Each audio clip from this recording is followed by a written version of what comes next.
तर हॅलो सगळ्यांना, कसे आहात सगळे? आय होप की तुम्ही खूप छान मजेत आणि हॅप्पी असाल. तर इथे मी निसत होते कोथिंबीर आणि कोथिंबीर निसून झालेली होती आणि मी इथं ती चिरून घेत होते कारण का मला करायची होती कोथिंबीरची भाजी.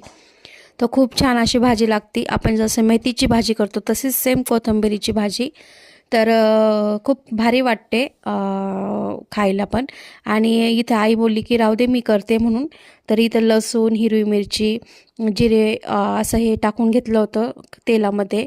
सेम आपण मेथीची भाजी जशी फोडणीला टाकतो सेम तसेच टाकायचं.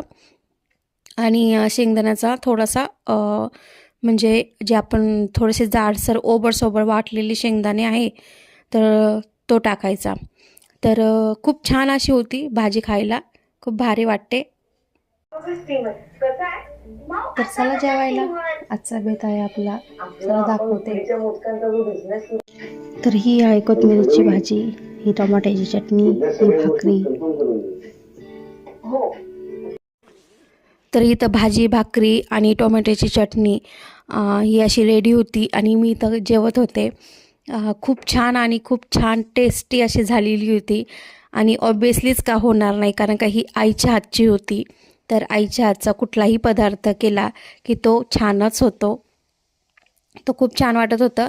आणि मी इकडे टी व्हीच्या रूममध्ये बसले होते कारण का मला टी व्ही बघता बघता जेवायला खूप आवडतं. तर खूप छान. तर या जेवायला सगळेजण. तर कसा वाटला आजचा व्हिडिओ तुम्हाला? तर नक्कीच कमेंट करून सांगा. आवडल्यास व्हिडिओला लाईक करा, चॅनलला सबस्क्राईब करा. असे नवनवीन व्हिडिओ आणि नवनवीन रेसिपी, असे नवनवीन फॅमिली ब्लॉग माझ्या चॅनलवरती तुम्हाला पाहायला मिळतील. तर नक्कीच आवर्जून माझ्या चॅनलला व्हिजिट करा आणि चॅनलला सबस्क्राईब करा. तर चला भेटू मग नेक्स्ट ब्लॉगमध्ये. तोपर्यंत बाय सगळ्यांना. Take care all. बाय.